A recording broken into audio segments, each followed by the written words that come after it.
right, for today, I think I finished with my childhood. So now we'll go into not much happened in the high school years. Pretty much everything happened between college and now. But in high school, it's really strange. I really subscribe to the fact that we're in a simulation and certain things are already set out. Certain courses are already set out for you. They say it's our higher self and we select what we are going to be doing when we incarnate. I'm not fully subscribed to that until I have a regression session and I hear it from my own mouth that this is the case, especially for me. So, I'll say in high school, I met my best friend, who is still my best friend today. So, it was like, 30 plus years of friendship. And from the day that we met, she didn't like me because she thought I was one of the popular girls in school. And, but I never considered myself popular, just friendly. And I won her over. So she couldn't resist the charm of the Leo. And we became best friends. And we've been stuck at the hip ever since. We shared telepathy. The first person I shared telepathy with was my daughter. But the strongest telepathy has been my best friend.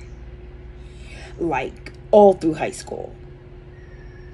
We must have been, on the same frequency. I swear, we are star family, galactic family, soul family. We've gone through many, many adventures together. In many, many different meat suits or whatever. Or essences of energy. But the telepathy that we share was so strong in high school. And basically our lives mirror each other down to the slightest iota. We mirror each other. And in high school, I would be in my room okay, I'm going to call her. And as soon as I pick up the phone to call her, the line is there's no dial tone. And I'm like, what the fuck? And she's like, yo, is that you? I'm like, holy shit, I was about to call you. And she was like, yo, I got the message to call you. And I'm like, oh my God, oh my God, oh my God. We were like Valley Girls at one point in high school. It was ridiculous. But yeah, so that's the relationship that we have. If I think too hard about it right now, she's already picking up the signal. She's already thinking about me. And that's just how it is. But one time we were together and we went down to the village because we're New Yorkers, and went down to the village to hang out. And we came about the train station and we were walking not too far from 16th Street. And I looked up in the sky and there was this gigantic glowing cross. And it was like a cross, but it wasn't like this position. It was like this. It was in the sky like a flying cross. And it was white and it was three-dimensional and it was glowing. And I looked up and I was like, oh my God. And she looked up and she was like, oh my God, are you seeing what I see? And I'm like, are you seeing what I'm seeing? And I was like, oh shit, it's the end of the world. And we were so scared because, we were raised, good little Christian girls. And, God's going to come back and snatch up the good people and leave the bad. And so you always lived in a state of quiet panic when it came to your religious beliefs because of the religious beliefs that your parents shoved down your throat. I'm a Christian. I am. I'm a proud one. But I do not believe in the type of Christianity that my parents do. So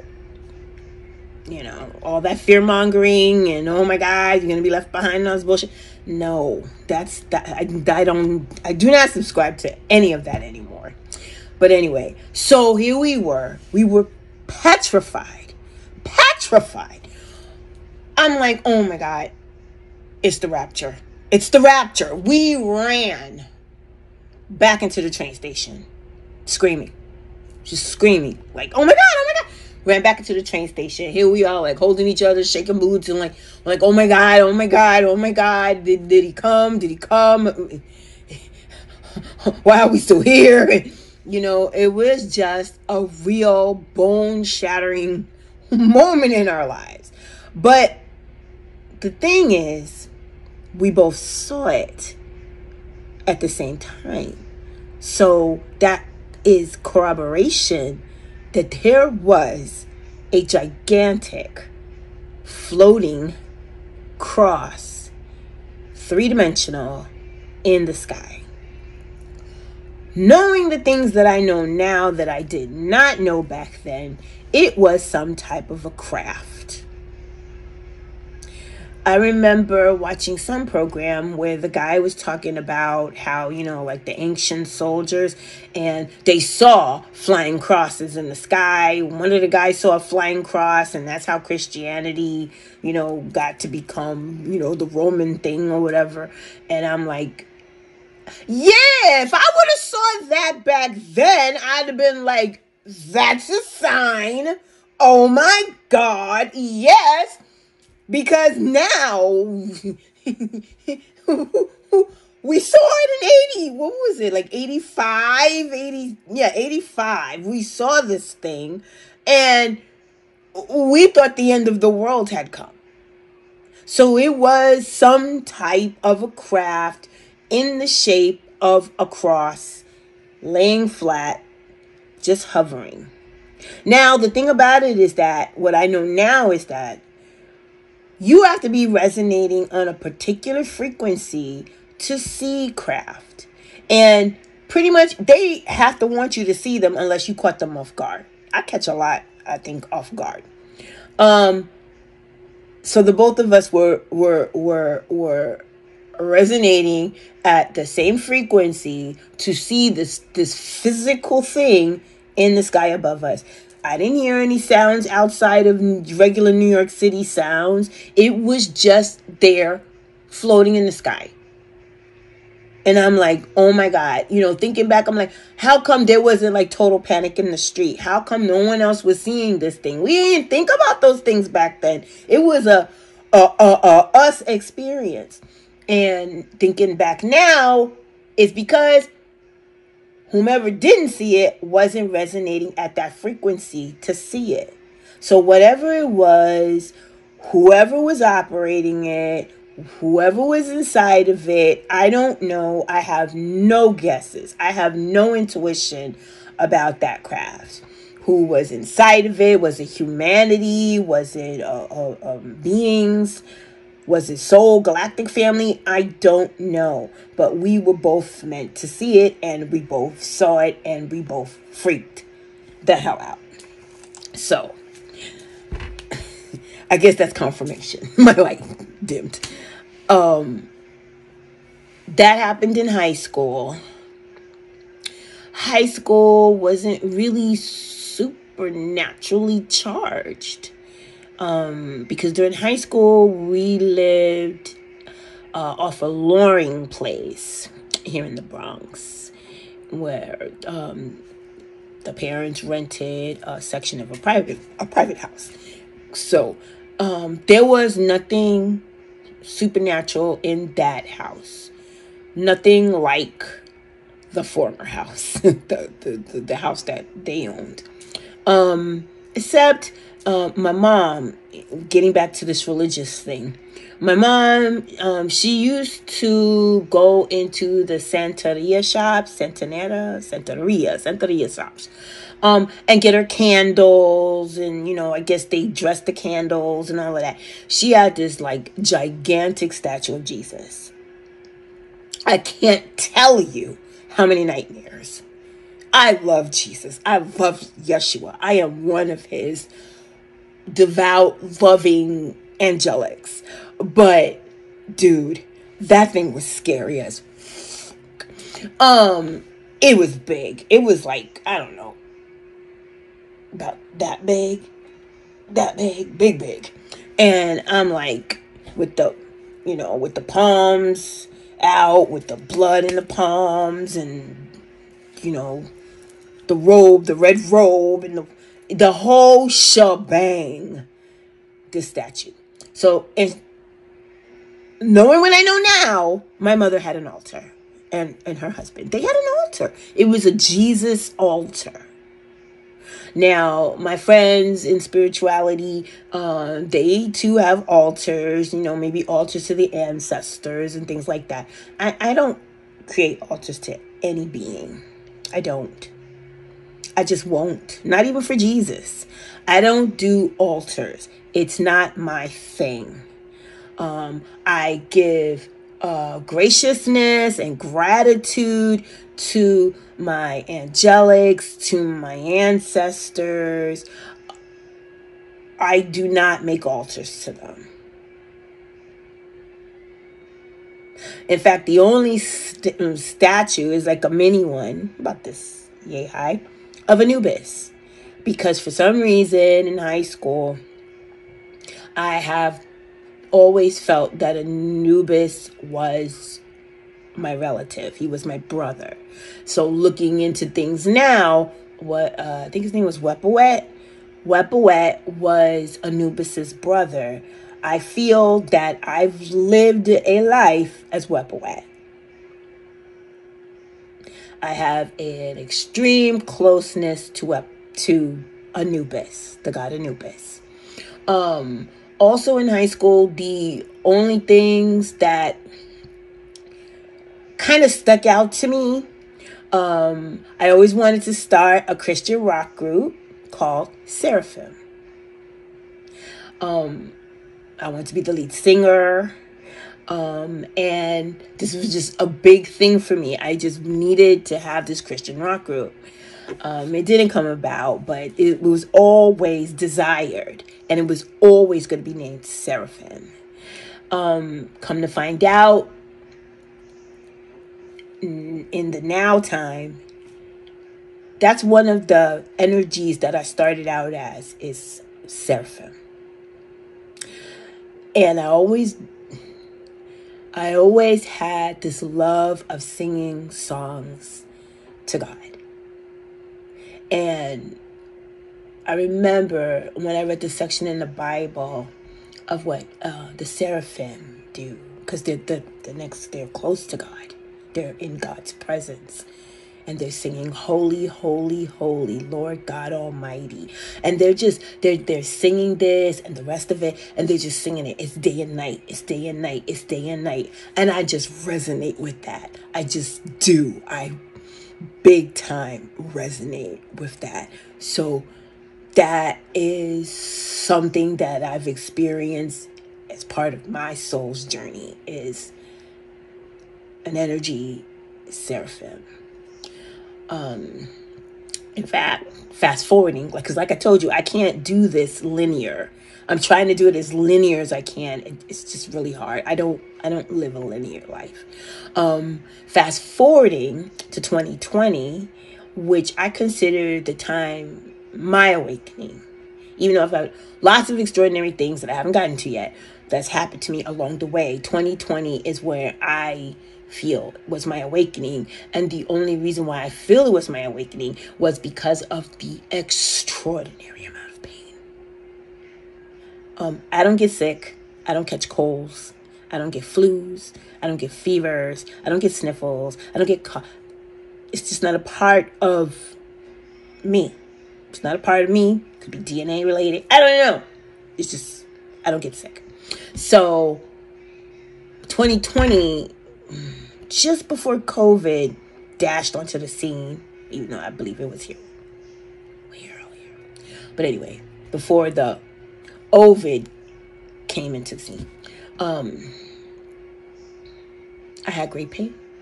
And it was all in my neck area and my upper back. Not my lower back, upper back, here, and my neck. It was just pain, nonstop. Pain. I never had chronic pain in my life. Pain. Oh my God, I popped so many Tylenols. I don't even do drugs. I've never smoked a joint in my life. I never even smoked a cigarette. I don't do drugs. And I was just popping Tylenols to just try to alleviate that pain. I mean, I couldn't turn my head. I couldn't do anything. And then I was like, I got this brilliant idea to get like a shiatsu machine. And I still have it over there, just in case any of that comes back.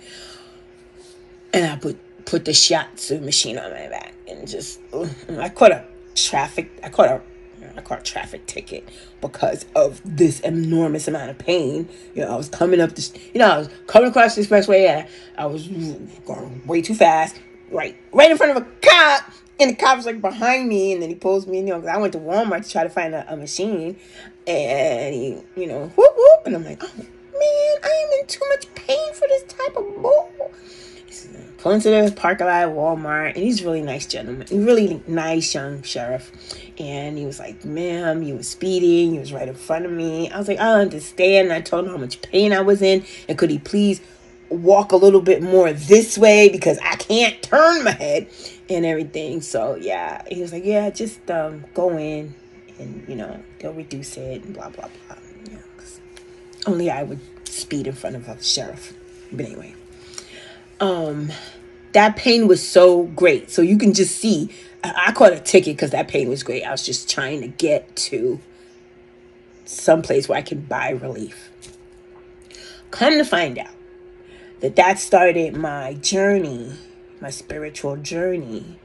And come to find out, those were my etheric seraphim wings coming in. Seraphim were wings and eyes. That's what we are. Eyes and wings. And they were coming in. Success, whatever, coming in. And it came in. Did they come in? They burst on the scene. That pain snapped me into like, what is going on here? Why is this happening to me? And then I'm going down these rabbit holes, and I'm looking at this and angelics and this and it's all coming together. It was just all coming together. And then Ovid hit, and it was just a shit storm then. Okay, so that was just tying that into the seraphim from high school. Now we're going back to high school. We're not linear. And in high school, I used to have a recurring dream. And this recurring dream was Quetzalcoatl. In high school, I didn't know a Quetzalcoatl from anything. I didn't know a Quetzalcoatl. I knew Anubis because I just felt that being was my brother. And in high school, like my eye makeup now, in high school, me and my best friend, that's why we knew we were family. When we met, we both did Egyptian eyes. But this is moderate. In high school, we did Egyptian eyes. They were like done, like up to the high heavens. Our eyes were, bam. And then we knew we were family. So I've always had an affinity for Egypt and Anubis and Horus, things like that, Ra. But it was this dream of Quetzalcoatl that basically stalked me all my years of high school. Stalked me. Reoccurring dream. Reoccurring. And in this dream, Quetzalcoatl is like demanding me to find something for it, to be available for it. Now, thinking now of the things that I've learned along the way, this had to have been some type of past life activity that was sparking off in my dream state. Who knows? Maybe I was a sacrifice in Quetzalcoatl's whatever. Maybe I survived being a sacrifice, and now he doesn't come to me now, because now I know how to block and shield. But in high school, I didn't know anything about that, and maybe he was just trying to reclaim me. It felt like I was a possession of this being. So this Quetzalcoatl was hot on my trail in high school, in my dream state. It's like these beings come for me in my dream state. So Quetzalcoatl. I didn't know Quetzalcoatl from a hole in the wall back then, but that name was in my dream. The pronunciation, the being, a winged serpent, this being, like I was obligated to do something for it. So I don't know. I'm still exploring that. That's going to be a regression question. Like, why? Taking it out of linear sync, bringing it more this way. I don't know. The being Toth. I pronounce it Toth because not Thoth, Toth. The H is silent. That second H to me is silent. So Toth also stalks me in my dreams. I remember, now this is bringing it forward. This was, I'd have to look back at my journals, but this was approximately, I don't know, 6 years ago. No. This was not 6 years ago. It was another thing that happened about 6 years ago. No, this happened in 2020. Oh my God, this happened during my awakening.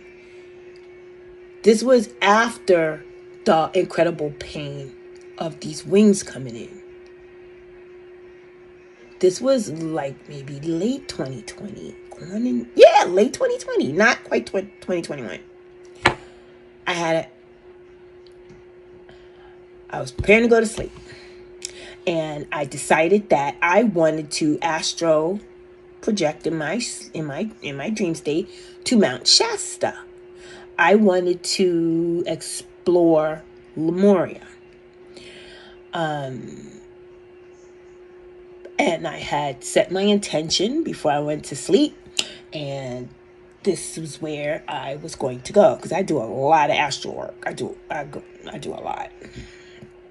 I wake up tired, so I do a lot.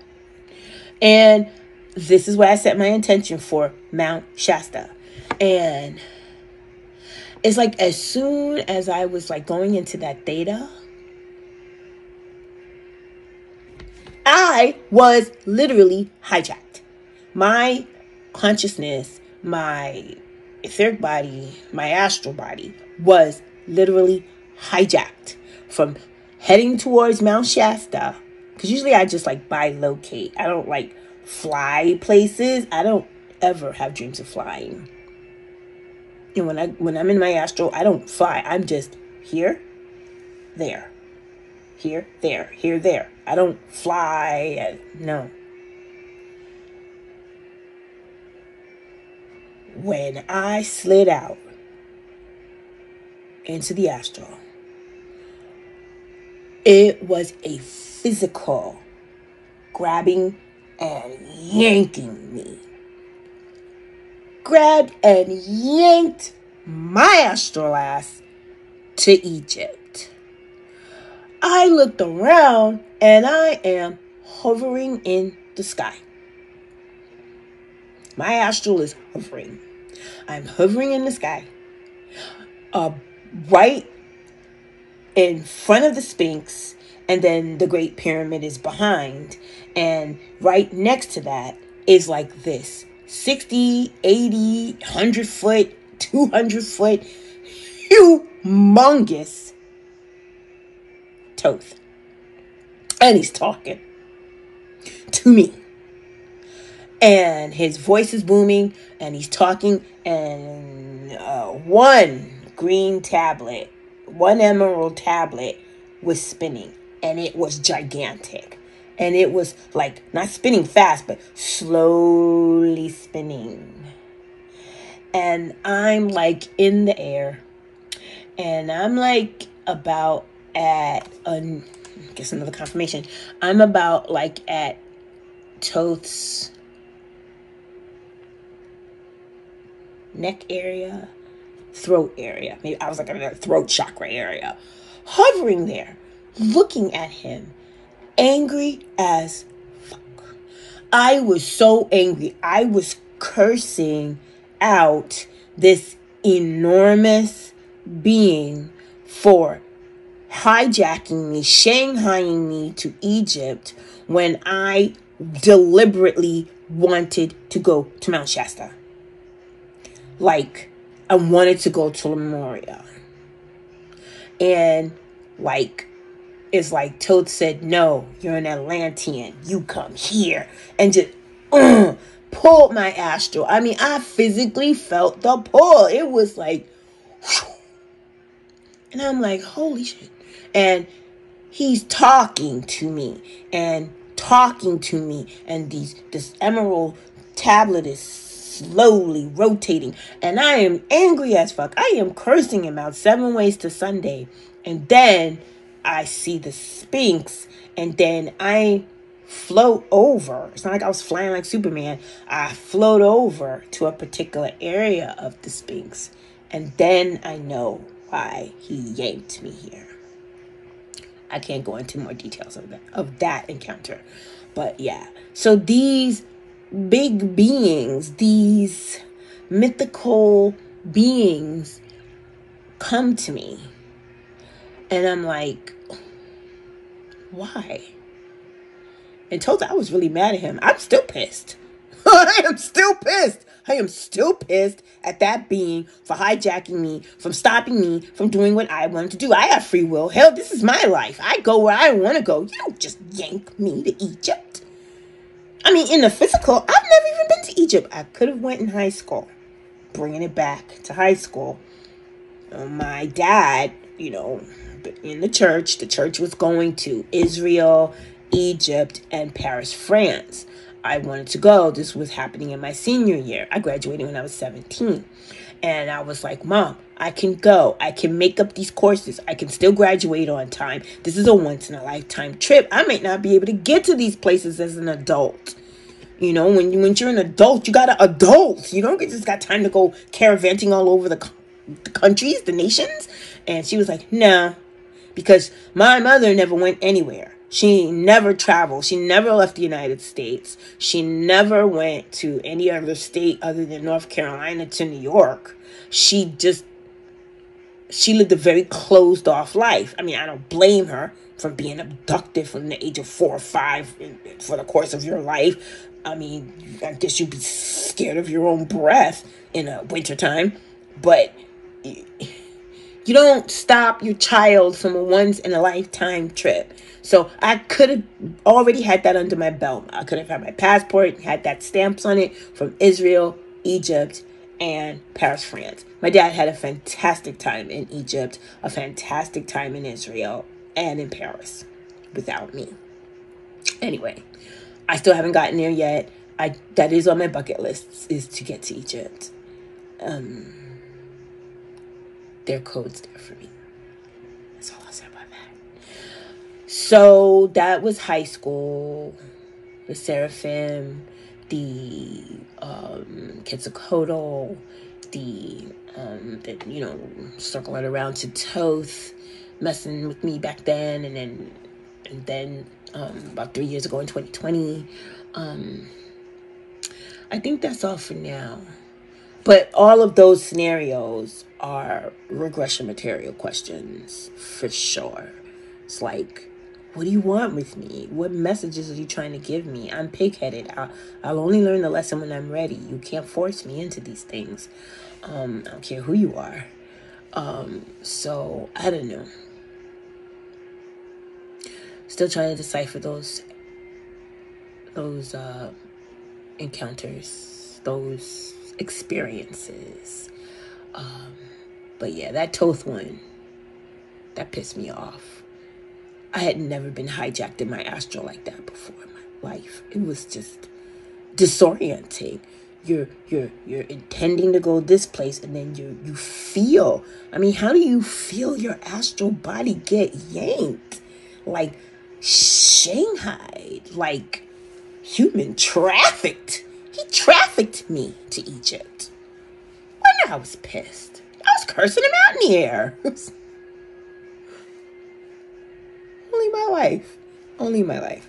But anyway, so yeah, I think that's gonna wrap it up in high school. Other than that floating cross, I don't remember seeing any other craft during the high school years. Like from college until now, yeah.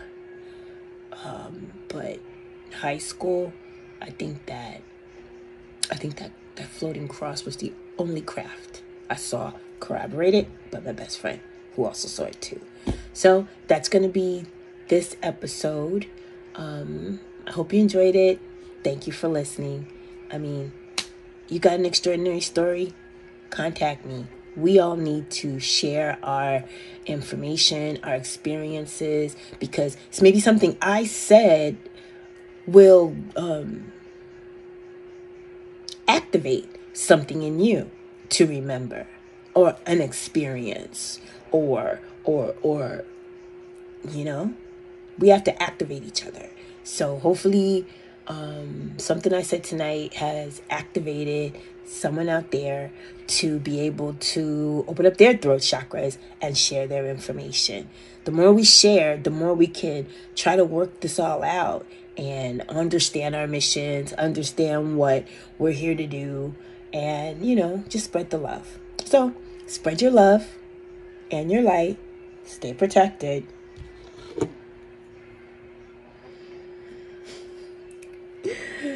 Clean your energy field. Don't let anybody attach stuff to you. And be blessed. And so it is. Thanks for watching.